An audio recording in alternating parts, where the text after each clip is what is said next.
Hi, the Mudbrooker here. It's a cold, windy, snowy day here in Mudbrook, so it's going to be a really great day to make some nice beef barley stew here on my cook stove. Got a nice warm fire going, and I'm going to show you how to do this. It's real simple. I've done this recipe once before with a crock pot, and you can do this on a stovetop or in a slow cooker, or, in this case, on your wood stove.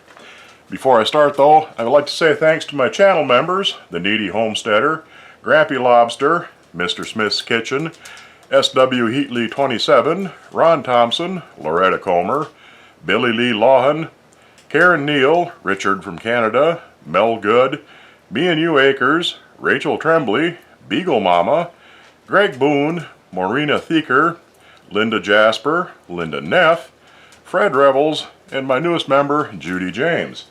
I'm very happy for your support. Hope that you enjoy your membership. And in your honor today, seeing as how it's cold and snowy out, I will be drinking some grog, a good winter drink. Here's to you guys, and your support is greatly appreciated. Anyway, let's get this underway. I'm going to be using my nice flat-bottomed vintage Wagner-ware kettle. This is an old kettle. They call that, hopefully you can see that good, there we go, nice little camera angle. They call that an ARC logo Wagner-ware pot. That was made somewhere between 1892 and about 1910. So that is a nice old pot. Give that a couple minutes to get heated up good. While that's heating up, over here I have 6 cups of broth. You can use bouillon cubes, you can use bouillon powder, bouillon base, anything of that sort, but what I used to make that broth was portable soup. Portable soup is a concentrated dried meat broth. You can make chicken or beef, and I also have a video showing you how to make that. It's really easy, kind of time consuming, but the stuff will last forever on a shelf once you have it dried out. You can put it in a jar with a little bit of cheesecloth on top so it can breathe, and that will quite literally last forever. You can reconstitute it, and you can use it for soups, for broths. Just make yourself a cup of broth if you want. Anyhow, you see how my kettle's doing? Yep, that's warmed up. I have about 2 pounds of beef chunked up into nice little cubes. They're not very big. You can make them as big as you want, but you want them to fit on a spoon, so I cut that up in pretty small dice. And I'm going to brown that up. Take a little clarified butter, throw that right in the bottom of the old pot, get that melted, and we'll start browning the beef. That should be enough.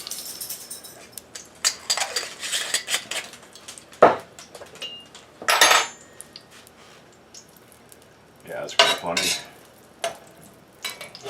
Move that over there where she's just a little bit warmer. In fact, I think what I'll do is I'll open up an eye, put that right on the heat. Well, it doesn't quite sit quite flat in there, so I'll move it off. Get that heated up good. Give my fire a little bit more air.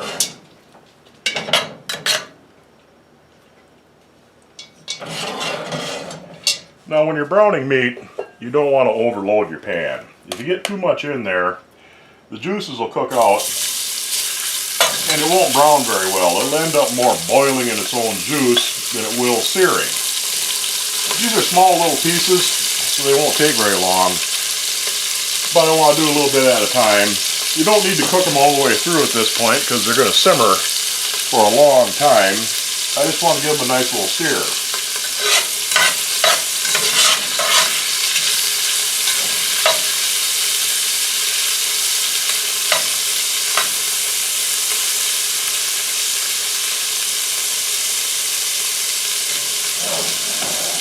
Over this a little bit.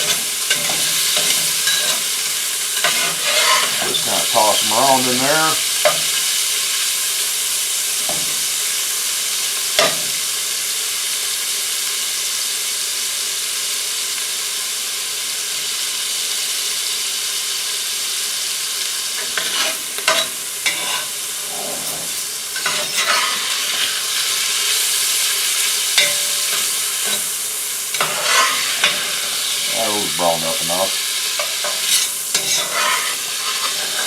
don't need to give them a real hard sear like you would for a steak. Just give them a little flash fry in the pan.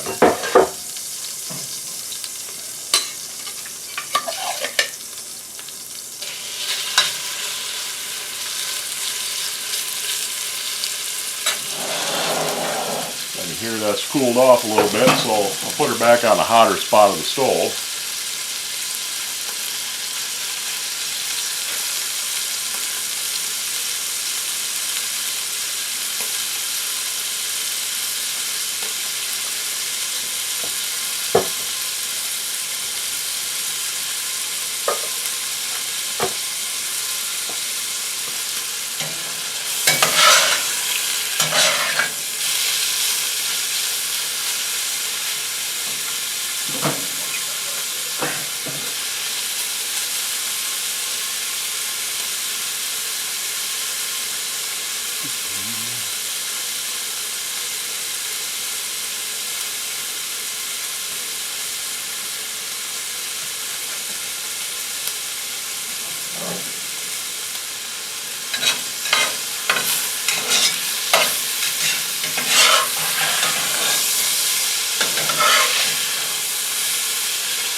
With a wood cook stove, since you can't turn the temperature up and down like you can on a gas stove or an electric, you have to kind of go by the sound of how things are frying and how they're cooking, how fast things are going along, and move the pot around if you need to warmer spots on the stove.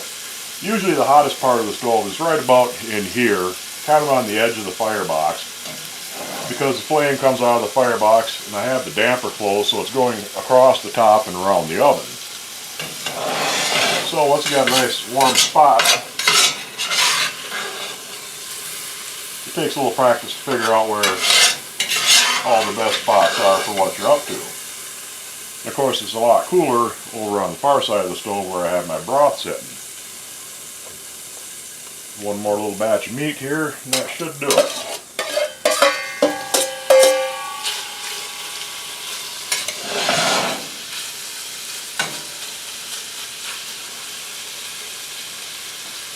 Set this aside.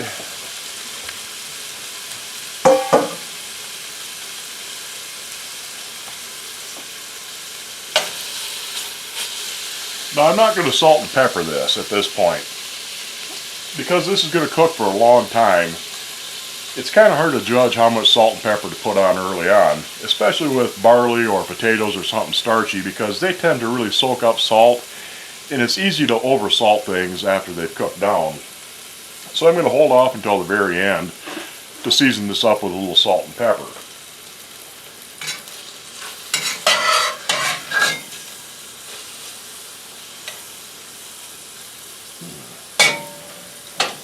My fire needs a little poking, I think.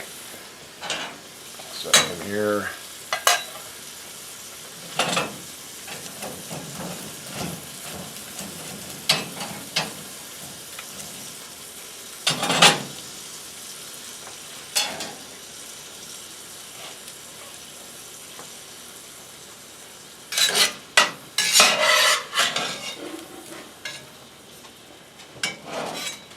And of course my fire will decide to settle down the most right when I need it the hottest.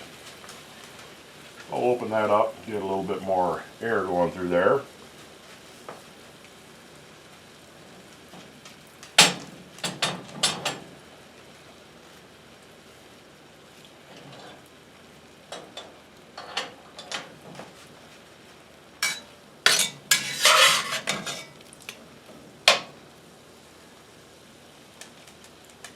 There, she's picking up a little bit, but those are cooked off good enough for now. So I'll dig the rest of this out.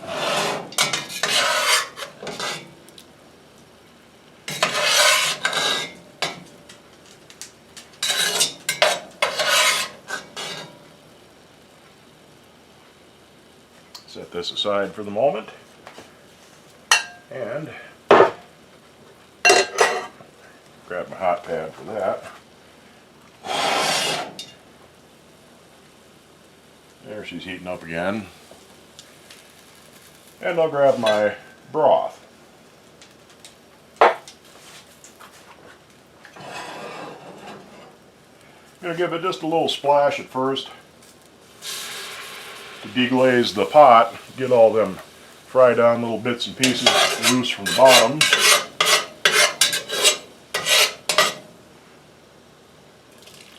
A little more, and dump the rest in. Set him off to the side. Put the meat back in along with all the meat juices.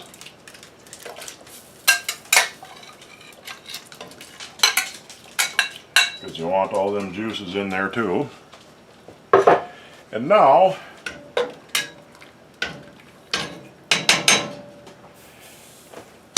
I'm going to add my barley. Got my barley in my jar.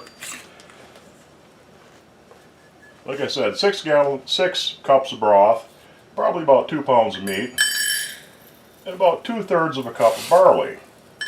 Now that doesn't sound like a whole lot, and it really isn't, but barley swells up enormously when you cook it. So by the time this is done, that 2/3 a cup of barley will turn into a lot of barley. I'm also going to add some dehydrated mushrooms.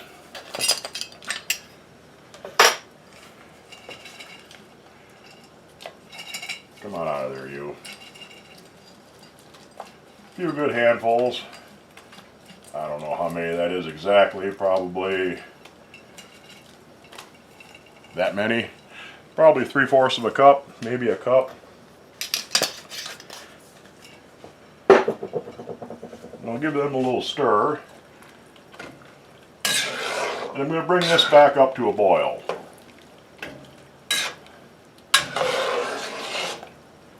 I'm going to cover it first. Where to put my cover? Up here. This is an example. Every time you come across a cast iron lid, you should buy it. Even if you don't have a pan that fits, maybe someday you will, or somebody you know will have one. This is actually a Desco-ware Belgian-made cast iron lid. It's yellow enamel, and that's meant for a Dutch oven. And it fits just perfectly on that old pot. I'm going to let this come back up to a boil, and I'll be right back. Okay, I've got this up to a nice rolling boil. A rolling boil is a boil that doesn't go away when you give it a stir. You can stir it up and you can see it's still boiling. Get my spatula out of the way. Now it's back to a good boil. What I'm going to do is move this over to the side of the stove where it's cooler. And I'm going to let that just slowly simmer. Kind of shift over a little bit. There you can see. And I'm going to let this slowly simmer. Over here is the coolest part of the stove. I want that so it's just kind of boiling. And this will take, I don't know exactly how long, I'll show you as we go, but it'll probably take 3 or 4 hours. It takes about 4 or 5 in the crock pot, so I'm guessing roughly the same with this. Maybe a little faster because the wood stove runs a little bit hotter than a slow cooker. But we'll let this get closer to done, and I'll be back and show you what I'm up to then. It's 3 hours later, and this is ready to take to its next step. Move over here so you can see a little bit better. Take my lid off. That's bubbling along nicely, and I'm going to give it a taste. It's ready for some salt and pepper in now. The meat is cooked to where it's falling apart tender almost. The barley is nice and soft, the mushrooms are nice and done. So I'll give that probably about a teaspoon of salt, maybe a little more, and give her a good application of pepper. I don't know how much that is, maybe a teaspoon or so. Stir that in good and see what we got. Now if you like your soup thicker, you can cut back on the water a little bit more. You know, go with maybe 5 cups of water, 5.5. But I want this to have a bit more broth to it because I have something else that's going in here. And something I should have mentioned earlier on when I started this, if you're using a cast iron pot that isn't very well seasoned, it's a good idea to rub down the inside with some lard or Crisco or clarified butter or something like that to give it a little layer of oil to help protect it from the steam so it doesn't rust. I didn't have any problem with this because I remembered after I started boiling it to oil that down good first, but that's a good idea to do that. Anyway, I'm also going to add, as soon as I taste this, for salt and pepper.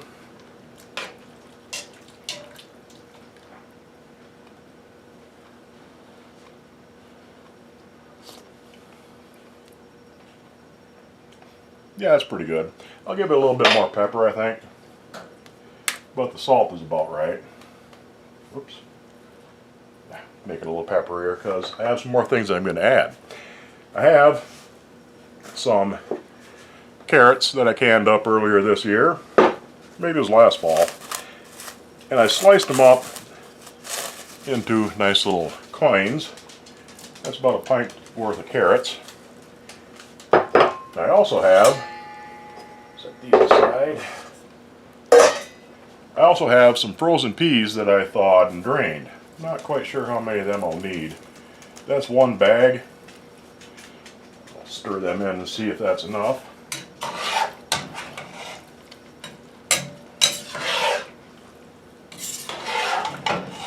Now the carrots are already cooked and the peas won't take long, so really all this needs to do is simmer for a few more minutes, just enough to heat the vegetables through. That looks like enough peas. And what would nice soup be without fresh bread? Since I had the oven going, I fired up the Dutch oven and I got a beautiful loaf of bread ready. While that's simmering again, I'll let this cool off a little bit, get everything all laid out here, and I'll have my supper. There's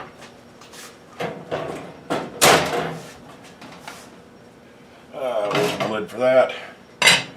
Put that back over to the side, and I'll be back shortly. I've let this simmer another 5-10 minutes or so that the vegetables heated through. You want to add your veggies at the end, and depending on how cooked they are, will depend on how soon. But at any rate, now's for the moment of truth. Get a little bit of soup scooped up here.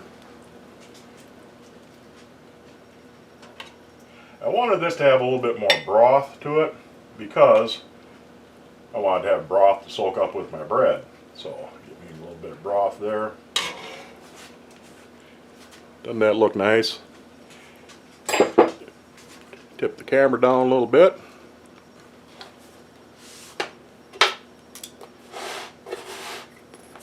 See how my bread turned out.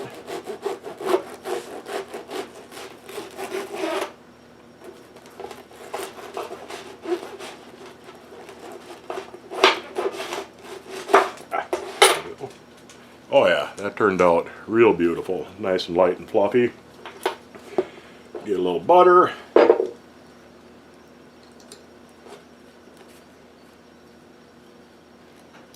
Spread that around. Move this off the heat some because I don't need it boiling anymore. And we'll give this a try. Dip the butter, dip the bread in there, get a little bit of stuff. A bowl of soup, a crust of bread, life just don't get any better. See y'all next time.